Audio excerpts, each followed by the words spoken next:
Bueno, hermanos, buenas tardes.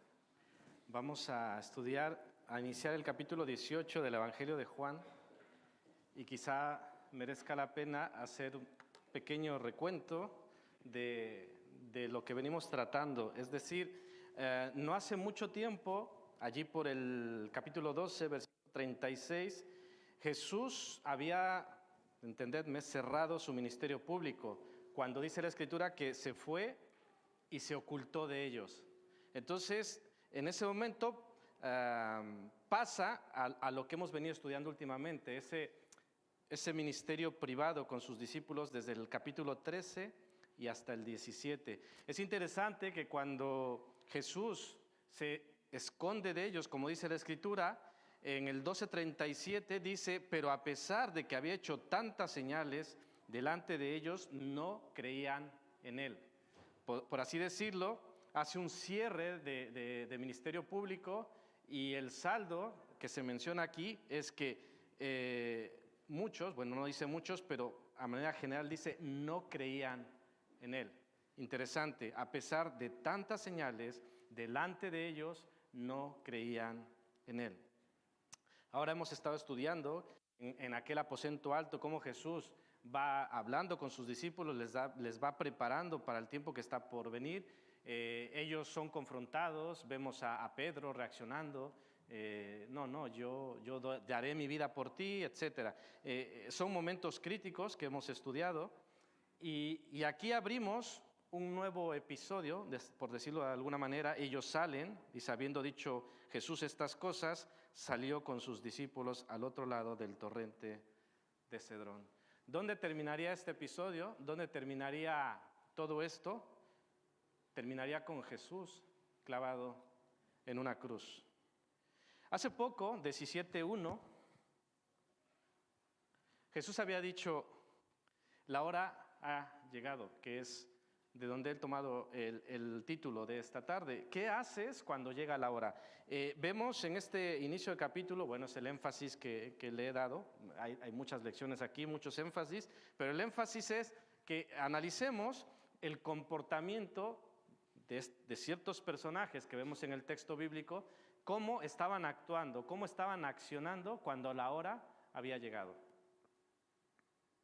Evidentemente, para que después también hagamos un análisis de nosotros mismos, de cómo estamos accionando o cómo estamos reaccionando ante los tiempos que vivimos y ante las necesidades actuales. Vamos principalmente a ver a Judas, Pedro y a Jesús, cómo estaban actuando en estos últimos tiempos, cuando el tiempo había llegado. Vamos a ver primero a Judas, que está básicamente entre los versículos 2 y 9. Vamos a ir viendo que Judas conocía el lugar. ¿Qué lugar estamos hablando? ¿Qué lugar conocía Judas? El huerto del Getsemaní. ¿Por qué conocía aquel lugar? Porque muchas veces había estado allí con Jesús, porque Jesús solía ir allí. Aquí vemos que Judas representa a un no creyente, pero no solo a un no creyente, sino a un no creyente que estaba cerca de los que realmente creían, de los que sí creían, pero sin creer él mismo. Cerca, pero a la vez lejos. Fijaros que sabemos que Jesús había estado allí con sus discípulos. ¿A quién se contaba entre sus discípulos? Al propio Judas. No había una distinción, él era parte del grupo, él estaba con Jesús. Tristemente, como hemos estudiado anteriormente, este Judas no creía en Jesús y, por supuesto, y mucho menos era su discípulo. Entonces, ¿qué podemos aprender de esto? Él conocía el lugar, conocía a Jesús en el sentido de conocerle, no de comunión ni de cercanía y de creer en él, pero conocía, andaba con él. Conocer, por supuesto, que es muy bueno. No podemos decir que conocer sea malo, conocer es bueno. Pero una pregunta interesante es, ¿qué hacemos con aquello que conocemos? Judas, ¿qué hacía con aquello que conocía? Judas, ¿qué hacía con aquello que había visto? Los milagros, las palabras de Jesús, la oración de Jesús. Bueno, que en ese momento Judas ya no estaba allí.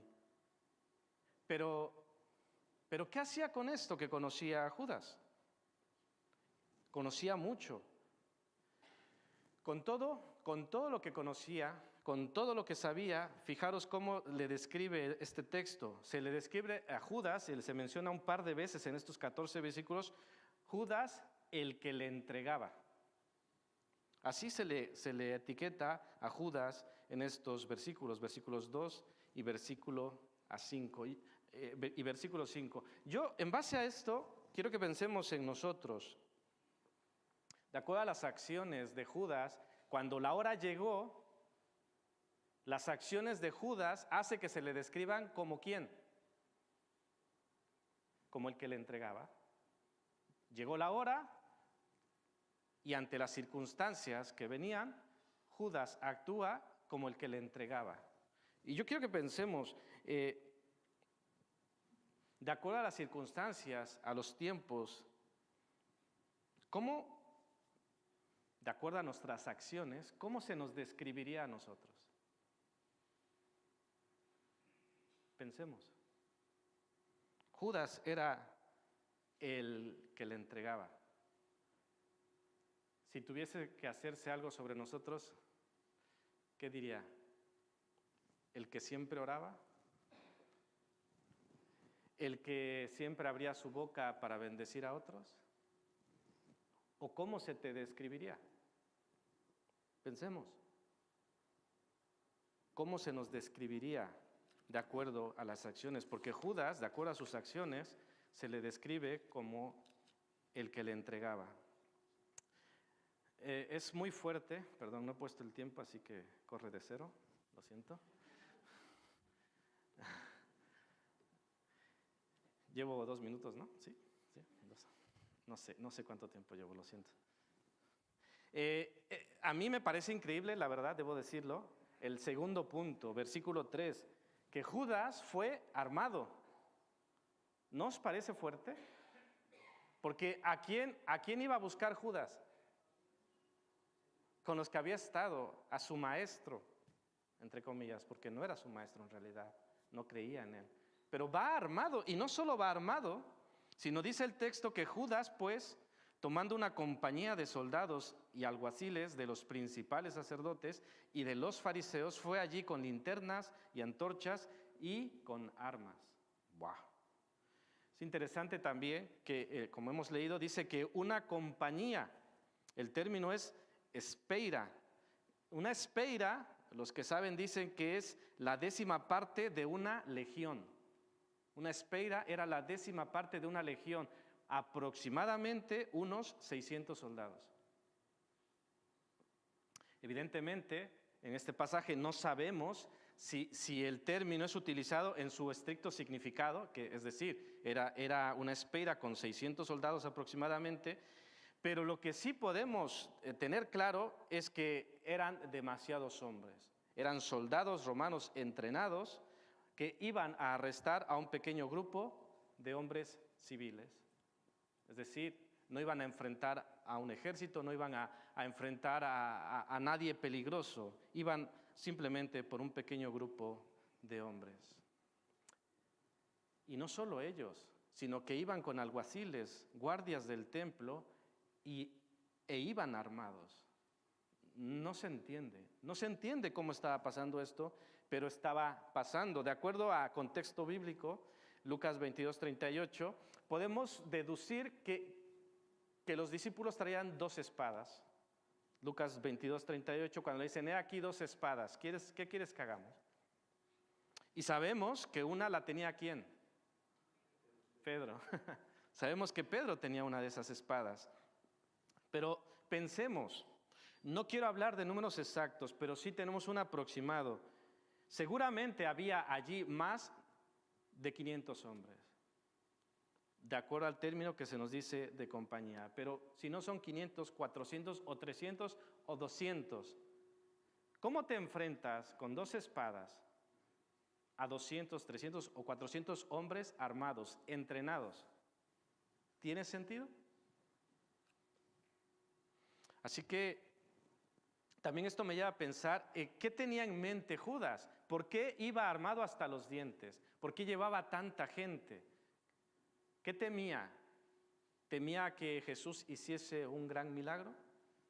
¿Temía que se le fuese a escapar? Quería tener la situación bajo control, es decir, con esto me aseguro que lo que nos proponemos, lo que me propongo, lo voy a conseguir, porque somos muy fuertes, porque somos muchos y porque vamos armados. Pero con todo esto también podemos ver que Judas, lo que ya hemos dicho, no conocía a Jesús. No había entendido su propósito, no había entendido su ministerio, no había entendido por qué había venido. Porque si hubiese entendido a qué venía Jesús, hubiese entendido que no era necesario todo esto. Y de hecho me atrevo a decir que si hubiese entendido, hubiese caído postrado a sus pies. Pero no lo hizo. Me gustan las palabras que utiliza un comentarista para describir este momento. Dice, linternas y antorchas para buscar a la luz del mundo. Dice, espadas y porras para someter al príncipe de paz. Y ataron a aquel que había venido al mundo a traer libertad. Ironía, ironía pura. Jesús, la luz del mundo, y vienen a él con antorchas y linternas. Hermanos, Judas vino con compañía, literalmente con una compañía, un término de los romanos, y venía armado. Yo quiero que reflexionemos un poco sobre cuáles son nuestras compañías y cuáles son nuestras armas. ¿De qué nos hacemos acompañar? Hay un dicho que dice, dime con quién andas, ¿lo conocéis? Esto que nos haga reflexionar, ¿quiénes? ¿Cuáles son nuestras compañías? ¿Cuáles son nuestras armas? ¿Qué es lo que nos mueve? ¿Nos sentimos cómodos con compañía del mundo? ¿Nos sentimos bien con la compañía del mundo? Y no quiero que malinterpretéis, yo no estoy diciendo que nos aislemos y que no hablemos con el mundo. Yo no estoy diciendo esto, sino que estoy diciendo, si en un momento, en un lugar donde hay carnalidad, donde hay pecado y donde no hay algo que esté edificando y que sea para la gloria de Dios, si ahí nos sentimos cómodos. Porque si tal es el caso, solo veo dos cosas, o que yo mismo soy del mundo, o en el caso de estar en un contexto incluso de iglesia con hermanos, mis hermanos son mundanos o son carnales. No sé si os ha pasado que podemos estar con alguien que consideremos incrédulo, alguien que consideremos que no es cristiano, pero que podamos tener una conversación más edificante a veces que la que tenemos con algún creyente. ¿No es esto confrontante?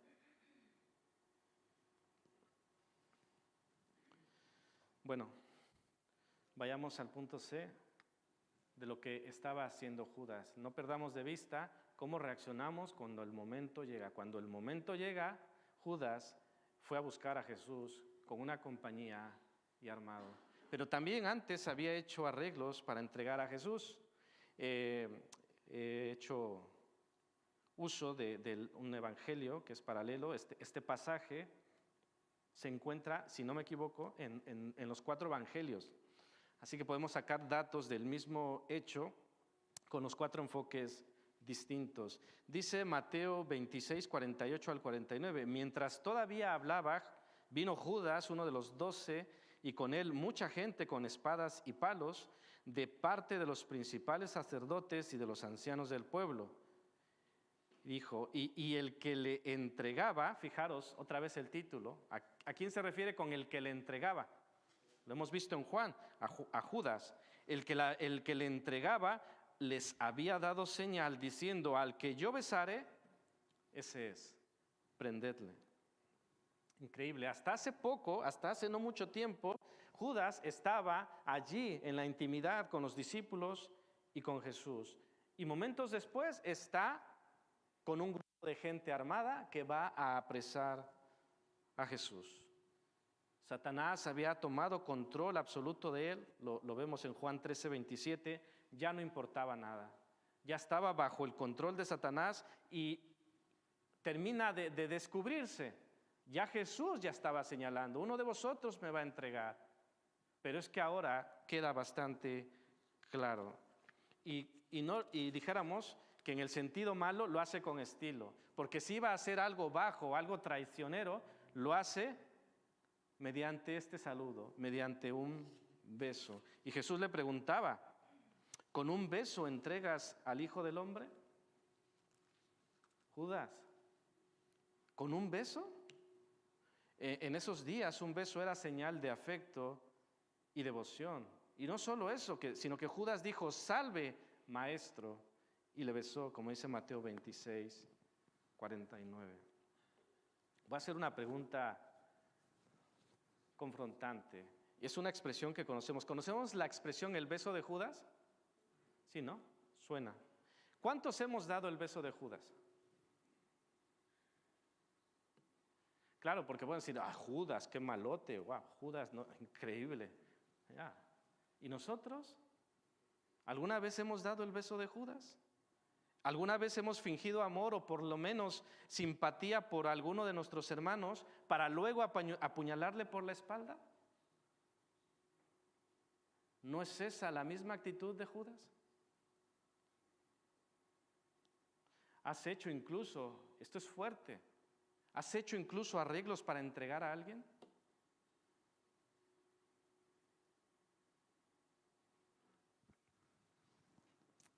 ¿Esto se escucha aún en la iglesia? ¿Hacer arreglos para entregar a alguien? Hermanos, lo más triste es que este accionar, este actuar, era porque Satanás tenía el control de Judas. Así que si nosotros tenemos un actuar semejante, parecido, ¿de dónde viene ese actuar, ese accionar? ¿Viene de Dios? No viene de Dios. Aunque pensemos que, ¿cómo se dice? La causa lo vale, lo amerita, en la guerra y en el amor todo se vale, la intención es buena, no, nada de eso vale. Toda esta práctica es satánica. Lo que estaba haciendo Judas venía del enemigo. Así que cuidémonos de este tipo de prácticas, porque cuando llegó la hora, Judas actuó de la peor manera. Actuó traicioneramente, actuó con egoísmo y de nada le sirvió haber pasado tanto tiempo con el Hijo de Dios. Parecía ser que el que le seguía, pero terminó revelándose que era el que le entregaba. Es decir, con este título, parecía que Judas era uno que le seguía, pero al final se demostró y quedó comprobado que no era uno que le seguía, sino era el que le entregaba. Pero hermanos, lo mismo nos pasará a nosotros. Podemos aparentar alguna cosa, puede parecer alguna cosa, pero al final será revelado lo que realmente hay en nuestro corazón. Y ese título aparente será quitado por el verdadero. Cualquiera que éste sea, en el caso de Judas, era el que le entregaba. Vayamos por Pedro. Y cuando pensaba en Pedro, pensaba en María Corpas. Porque María sufre con Pedro. No es nada personal contra Pedro. Versículo 10, sobre todo.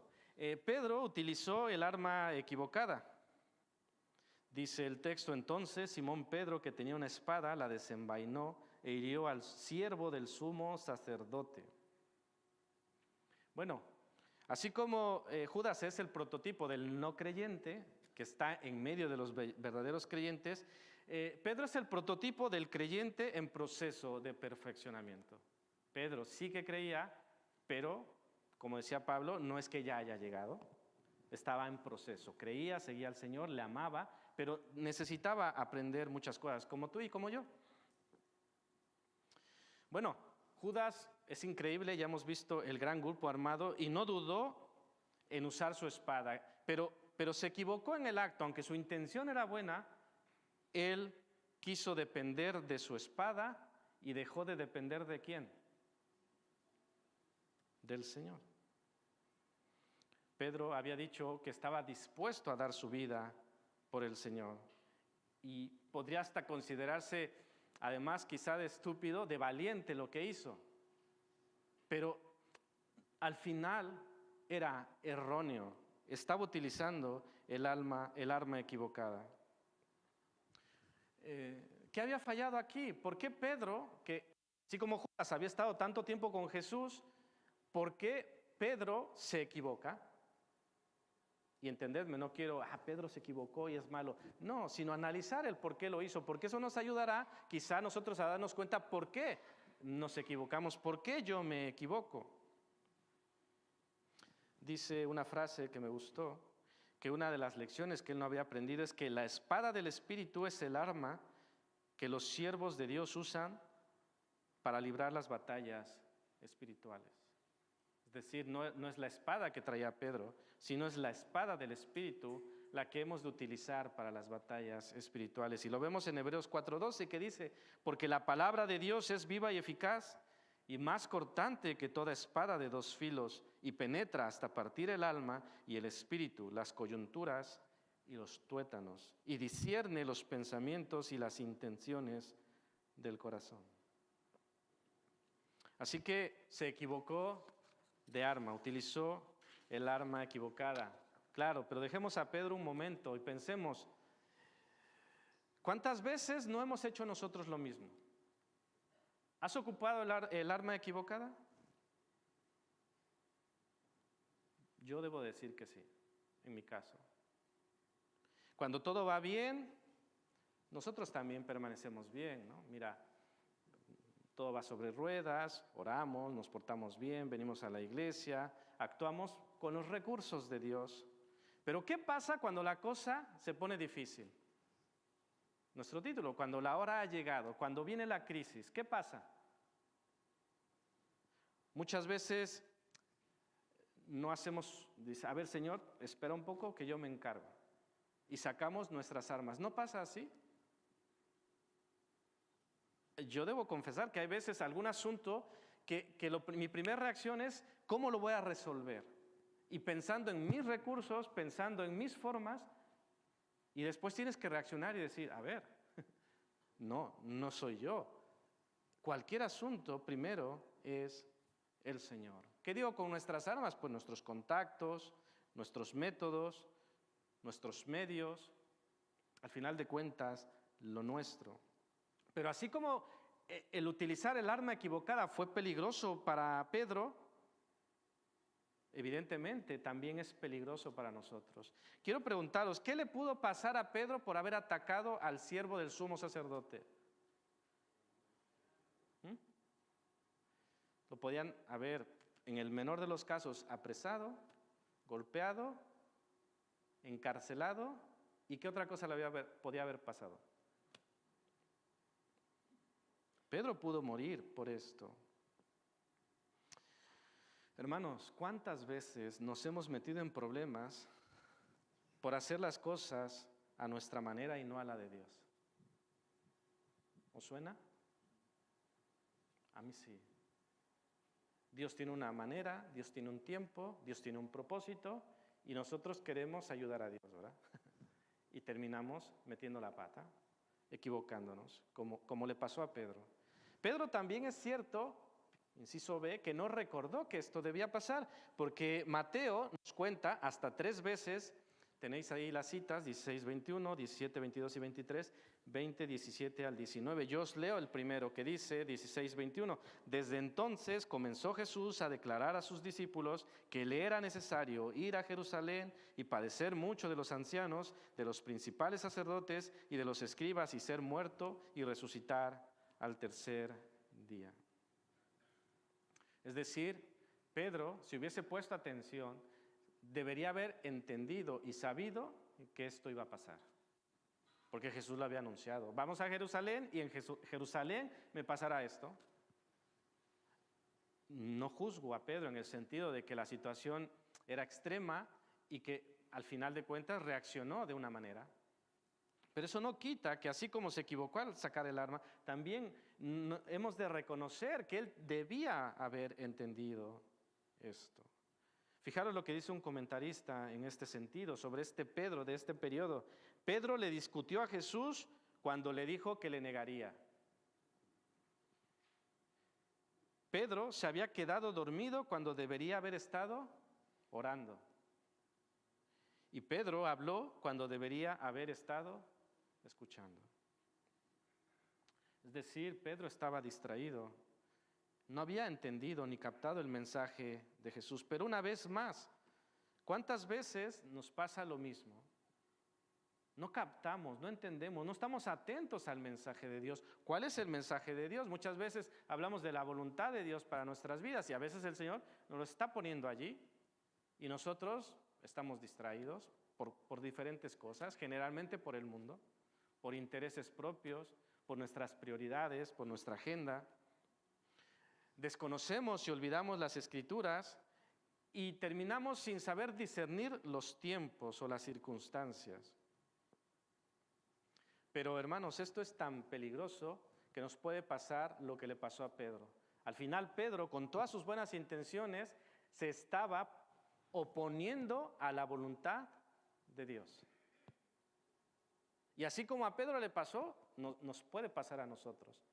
Si nosotros no nos sometemos a la voluntad de Dios que está aquí, si nosotros no estamos atentos, sino distraídos y durmiendo, nos puede pasar lo de a Pedro. Y aún con buenas intenciones, nos puede pasar que estemos en oposición a la voluntad de Dios. ¿Recordáis aquellas palabras duras que Jesús le dijo a Pedro? Quítate de delante de mí. ¿Pero cómo? ¿Por qué? Porque al final se estaba oponiendo a la voluntad de Dios. La voluntad de Dios es que Jesús bebiera esa copa.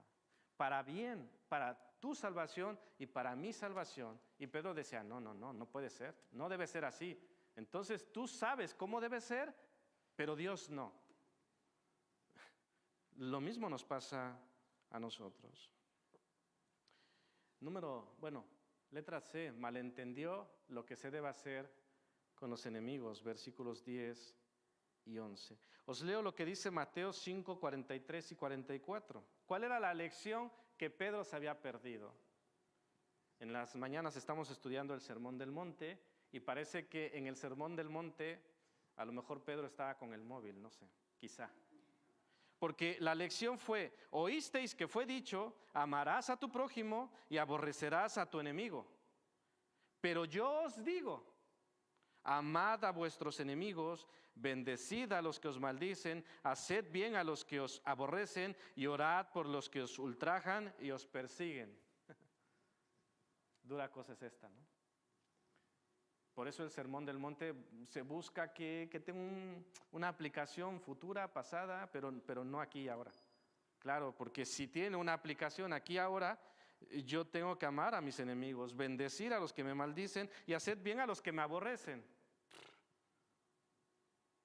¿No sería mejor que de alguna manera esto tenga una aplicación ajena a mí? Dice un comentarista, Jesús había enseñado que debían amar incluso a los enemigos. Otra lección que Pedro tenía que aprender. Cuando llegó la hora, fijaros, Pedro cometió toda equivocación posible. Luchó contra el enemigo errado, usó el arma equivocada, con el motivo errado y consiguió el resultado equivocado. Terminó, como ya he dicho, oponiéndose abiertamente a la voluntad de Dios y estorbando la obra que Jesús vino a realizar. Y dice este comentarista, aunque admiramos su valentía y sinceridad, fue ciertamente una demostración de celo sin conocimiento. Hermanos, esta descripción de Pedro igualmente no nos suena familiar, no nos resulta familiar, no nos resulta cercana, que dice que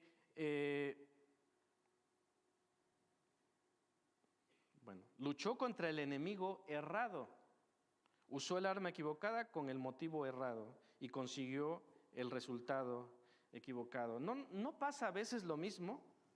Peleando con el enemigo errado, Dice la Escritura que no tenemos lucha contra carne ni sangre. ¿Y qué hacemos nosotros? ¿Contra quién luchamos? Contra la carne, contra mi hermano, contra mi hermana. Luchando contra el enemigo errado, como Pedro. El enemigo no es mi hermano, el enemigo no es mi hermana. El enemigo es Satanás. Y terminamos haciéndolo de Pedro, luchando contra mi hermano. Usando armas propias por motivos cerrados y por supuesto consiguiendo el resultado no deseado. ¿Cuál debería ser el resultado deseado? ¿Qué dirías? ¿Cuál es el resultado deseado de la iglesia? Venga, no es tan difícil. El resultado, podemos hablar de cumplir la misión, de testificar, de glorificar a Dios. Ese debe ser el resultado deseado, pero muchas veces peleando la batalla incorrecta con el arma incorrecta contra la persona incorrecta, terminamos haciendo todo menos lo que deberíamos hacer. Y abiertamente, como le pasó a Pedro, terminar siendo obstáculos a la obra de Dios. Y dices, pero ¿cómo es posible que como hijo de Dios, en lugar de ser un instrumento, termine siendo una piedra de tropiezo? Pues a Pedro le pasó. Y a nosotros nos ha pasado o nos puede pasar. Pero bueno, dejemos un poco la parte negativa y vayamos a esta parte que... Uy, ahí se me ha cruzado el PowerPoint. Esas tres son las tres conclusiones, no sé qué ha pasado. Bueno, el A debería ser, estaba en control de la situación. Jesús estaba en control de la situación. El B es, cuidó de los suyos. Y el C es, se sometió voluntariamente. Así que esas tres van al final. No sé si en las conclusiones está... Uy, ¿qué ha pasado? No sé, alguien me está saboteando. Bueno, no pasa nada, yo voy mencionando. Así como hemos dicho, el prototipo de Judas y de Pedro, evidentemente Jesús es el modelo a seguir, el modelo por excelencia a seguir y la meta a la cual somos llamados. Efesios 4:13 nos llama de llegar a la estatura de Cristo. Así que veamos primeramente Jesús, cuando llegó la hora, cuando la cosa se puso dura, Jesús estaba en control de la situación, versículos 4 al 6. Dice el texto que Jesús sabía lo que venía y sin embargo se presentó a la cita. No perdió el control, sino que fue allí donde sabía que le podían encontrar. No se escondió, sino que él sabía que llegarían a por él. Y es que además nos demuestra ese control que tenía, porque cuando ellos preguntaron, bueno, les dice, ¿a quién buscáis? Y ellos dicen, a Jesús Nazareno. ¿Y qué dijo Jesús? Yo soy. ¿Y qué pasó cuando él dijo estas palabras? Cayeron, retrocedieron y cayeron a tierra, dice el versículo 6. Hay varias explicaciones a esto, de qué es lo que realmente pasó. Algunos dicen que, hombre, a ver, ante tantos hombres y que Jesús haya mostrado este temple, esta personalidad, pues les impactó. Pero no podemos descartar que aquí hubiese algo más, porque Jesús, Dios mismo encarnado, diciendo yo soy, no descartemos que era una manifestación de poder divino. Y el solo decir el nombre hizo que estas personas retrocedieran y cayeran a tierra. No pocos de ellos, no cualquier hombre, eran soldados entrenados. Fijaros lo que dice el Salmo 27:2. Dice, cuando se juntaron contra mí los malignos, mis angustiadores y mis enemigos, para comer mis carnes, dice así, ellos tropezaron y cayeron. Justo lo que le pasó a estos hombres. Jesús dio la cara, ¿a quién buscáis? Pues yo soy. Y volvió a preguntar, ¿a quién buscáis? Os he dicho que yo soy. Si a mí buscáis, dejad ir a estos. ¿Qué es la siguiente parte? Cuidó de los suyos, versículos 7 al 9. y versículo 11. Pues si a mí buscáis, dejad ir a estos. Pero es interesante que no solo cuidó de los suyos, sino a ver si lo pilláis. ¿A quién más cuidó en esa situación extrema? A Malco, claro. Interesante. Él había hablado de amar a tus enemigos y cuando llegó la hora, ¿qué demostró? ¿A qué iba Malco? Iba a apresarlo. Y si era necesario, a machacarlo. Y Jesús dijo, esta es la oportunidad, ¿verdad? Qué bueno que te han cortado la oreja, ojalá y te corten la otra. No, demostró que lo que enseñaba, lo hacía. Cuidó de los suyos, dio la cara por los suyos, pero además tuvo un acto de misericordia para aquel siervo del sumo sacerdote. Pero en el mismo acto, y como hemos dicho, estaba protegiendo a los suyos. Es decir, ya hemos mencionado que esta acción le podía traer serias consecuencias a Pedro. Y cuando Jesús interviene de esta manera milagrosa y puede considerarse ese milagro vistoso, el último de su ministerio, hace que las consecuencias posibles que podían venir para Pedro se dispersen. Es decir, todos estaban impactados y se olvidaron quizá de la acción a Pedro, de la acción que había cometido Pedro. Así que, en resumen, Jesús cuidó del enemigo y cuidó de los suyos. Esto es maravilloso porque así como cuidó de Malco, dice Romanos 5:8 que más Dios muestra su amor para con nosotros en que ¿qué? En que siendo aún pecadores, Cristo murió por nosotros. Lo de Malco pasó contigo y conmigo. Siendo enemigos, siendo pecadores, Cristo murió por ti y por mí. Así que si ha tenido cuidado de Malco siendo enemigo, si ha cuidado de nosotros, nos ha amado y ha muerto por cada uno de nosotros siendo pecadores, ¿cuánto más siendo hijos? Cuidará y cuida de nosotros. Fijaros el cambio, es decir, cómo reaccionó Judas, cómo reaccionó Pedro y cómo reaccionó Jesús. Y en medio de tal crisis, punto C, se sometió voluntariamente al Padre. Pedro se oponía, Judas se oponía, casi todo el mundo se oponía, pero Jesús se sometía obedientemente a la voluntad del Padre. Y no era sencillo porque de por medio había sufrimiento, había dolor, había vergüenza, había humillación y había muerte. No podemos decir que era cualquier cosa, era algo muy duro. Pero él se humilló y se sometió a la voluntad de Dios. Dio la cara. ¿A quién buscáis? Yo soy. ¿Qué quiere decir esto? Que Jesús se resignó, que Jesús dijo, bueno, pues ya está. No, él conocía la voluntad de su Padre, sabía que era bueno y se sometió a esa voluntad. Aunque le implicaba la muerte, le implicaba sufrimiento, le implicaba dolor, pero él comprendió y en ese amor por ti y por mí dijo, adelante, afirmó su rostro y caminó hacia adelante, sabiendo que lo que venía era dolor y humillación.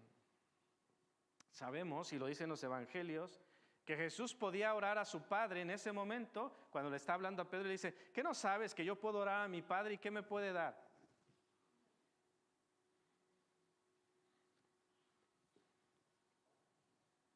Jesús, con solo su palabra, podía hacer que esos hombres cayeran a tierra. ¿Qué pasaría con las legiones de ángeles que le mandaría a su Padre? ¿Qué pasaría? Tenía poder para salvarse del arresto. Tenía poder para evitar el juicio y la cruz. Pero había un problema. ¿Sabéis cuál era ese problema?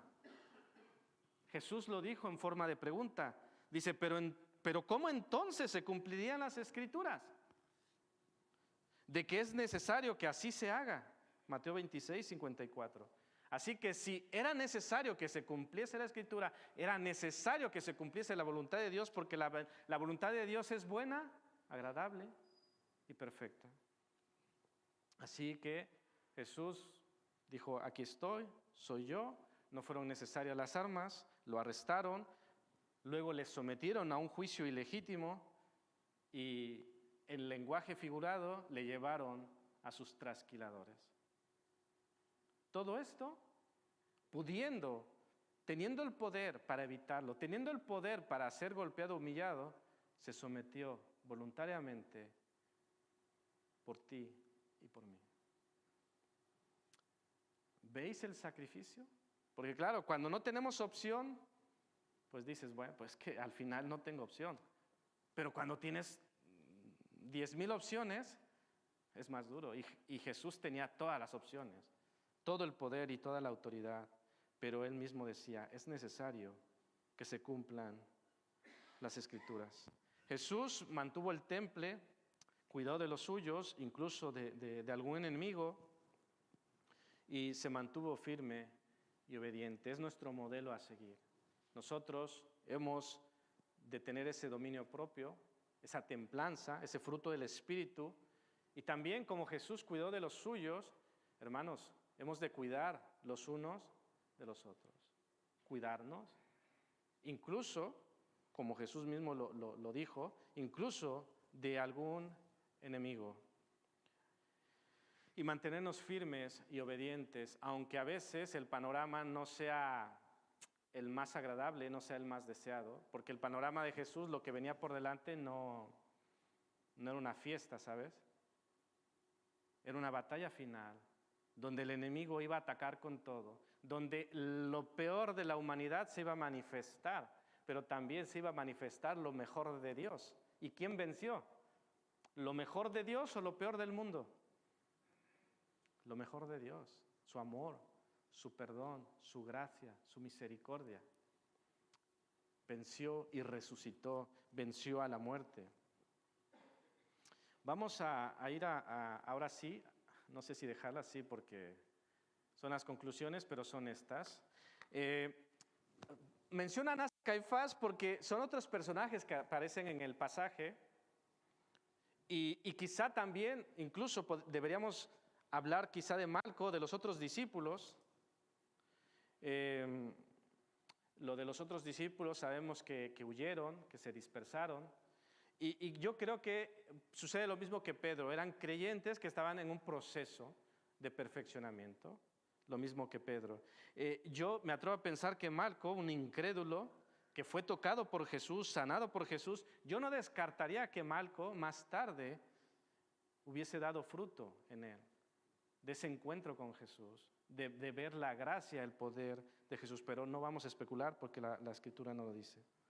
Pero quiero centrarme un poco en Anás y Caifás, los que se oponían abiertamente al plan de Dios, pero sin embargo eran los responsables de guiar al pueblo y enseñar la voluntad de Dios a ellos. Esto es más grotesco. Históricamente Anás, aunque oficialmente ya no era el sumo sacerdote, ostentaba, tenía cierto poder, tenía mucha influencia. Su yerno era Caifás, oficialmente el sumo sacerdote, porque el texto dice que a Jesús, cuando le prendieron, le llevaron primeramente ¿a quién? A Anás, no a Caifás, no al sumo sacerdote. Pero no vamos a entrar en esto mucho. Lo que quiero decir es que Anás se había perpetuado en el poder y toda su familia pasaba en el sumo sacerdocio y sabemos que ellos hacían negocio con los sacrificios. ¿Recordáis cuando Jesús echa a aquella gente porque estaba lucrando? Pues ellos habían hecho mucho dinero. ¿Y Jesús qué significaba para sus intereses? ¿Qué significaba? No me conviene. Pero es interesante que a ellos ya no les importaba quiénes eran, qué rol tenían y hacia dónde tenían que ver a la gente. A ellos les interesaba su dinero, sus beneficios y si tenían que cargarse al mismo Hijo de Dios, pues el precio lo valía. Hermanos, ¿será que esto pueda pasarnos? Porque claro, cuando lo vemos hacia Anás y Caifás, pues sí, sacamos el dedo acusador y malos, malotes. Pero hermano, ¿nos puede pasar esto a nosotros? Es decir, priorizar nuestras agendas e intereses a los de Dios.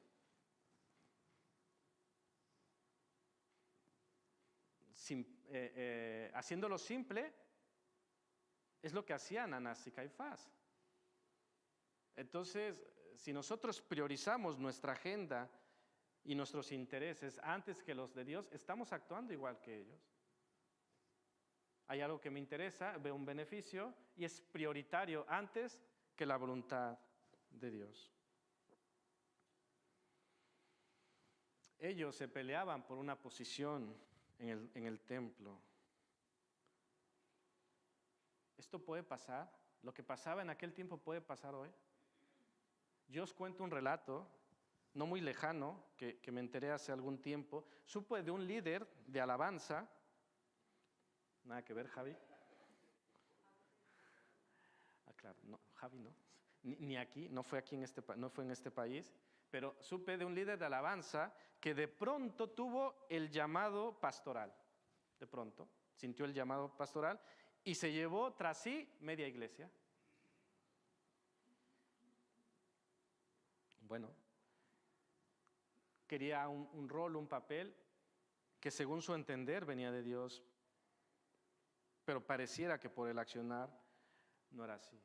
Así que hemos de cuidar nuestras motivaciones, así como Anás y Caifás se equivocaron, hermanos, que nosotros no nos equivoquemos con nuestras motivaciones, porque hay una línea muy delgada que podemos cruzar y, como hemos visto en el caso de Pedro, estar oponiéndonos a la voluntad de Dios, o incluso por el otro lado, estar manteniendo nuestras agendas, nuestras prioridades por encima de las de Dios. Nos puede pasar, hombre, claro que nos puede pasar. Si no tenemos cuidado, estaremos cometiendo lo mismo y creo que entendemos que no es lo que debe pasar.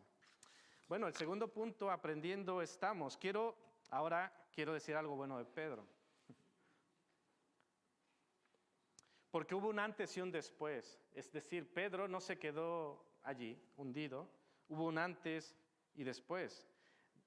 Fijaros lo que dice aquí. Pedro pasó de meter la pata en todas las formas posibles a utilizar la espada correcta, es decir, la palabra de Dios, y dice, y 3,000 almas cayeron abatidas para Cristo. Hechos 2, 40 y 41. Es decir, cuando él utilizó el arma equivocada, se estaba oponiendo a Dios, se estaba oponiendo a la voluntad de Dios. Pero luego utilizó el arma correcta, ¿y qué pasó? Glorificó a Dios y 3,000 almas vinieron a los pies de Cristo. ¿Hay alguna diferencia? Hombre, claro. Entonces, ¿a qué somos llamados? ¿A utilizar nuestras armas o las armas de Dios? Queda claro, ¿no? Pero yo quiero que pensemos, aprendiendo estamos, o sea, así como Pedro aprendió, los discípulos aprendieron y hubo un antes y un después, ¿nosotros realmente estamos aprendiendo? Porque yo creo que podemos decir que todos nos hemos equivocado. Pero así como Pedro no debió quedarse allí en el error, nosotros tampoco hemos de quedarnos en el error. Hemos de aprender las lecciones. Nos puede pasar, incluso nos puede volver a pasar, pero hemos de aprender. Hemos de aprender a pelear la buena batalla contra el enemigo, que realmente es el enemigo, y no contra quien no debo estar peleando. Y quiero terminar con el último punto.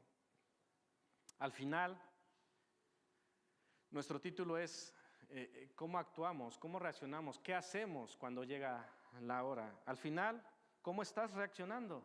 En este tiempo, ¿qué estás haciendo? Toca analizar, nos hemos analizado a Pedro, hemos analizado a Judas, incluso hemos pasado por Anás y Caifás, pero vamos a cerrar pasando por nosotros. Hace no mucho preguntaba, ¿de qué ha llegado la hora para Castellarnau, para la iglesia en Castellarnau? ¿De qué ha llegado la hora? Jesús dijo, ha llegado la hora de que diera su vida por nosotros. ¿De qué ha llegado la hora para nosotros? ¿De qué ha llegado la hora en tu vida? ¿De qué ha llegado la hora en tu matrimonio? ¿De qué ha llegado la hora para tus hijos? ¿De qué ha llegado la hora para tu ministerio? ¿De qué ha llegado? Ha llegado la hora de que des el sí al Señor. Ha llegado la hora de que te arrepientas. Ha llegado la hora de que te entregues. Ha llegado la hora de que eso que tienes escondido, así como quien era Rebeca, ¿no? Tenía un idolillo escondido ¿Es la hora de que entreguemos ese idolillo? ¿Ha llegado la hora? ¿Cuál es nuestra reacción? ¿De qué ha llegado la hora? ¿Y cómo vamos a reaccionar? Quizá no estemos en un tiempo de crisis en el sentido que tengamos aquí un grupo de gente armada afuera. Hoy no, pero quizá en algún tiempo sí. Pero no esperemos hasta ese momento. ¿De qué ha llegado la hora? ¿Será que ha llegado la hora de que hagamos lo que el Señor nos dijo que ya hiciésemos?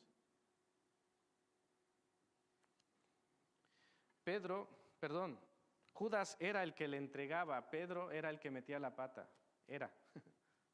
¿Y nosotros? ¿Y tú?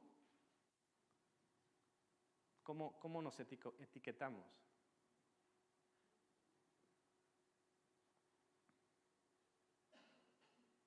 ¿Qué estás haciendo? ¿Qué quieres hacer? Pero sobre todo quiero que pienses, ¿qué quiere Dios que hagas? Que el Señor nos bendiga.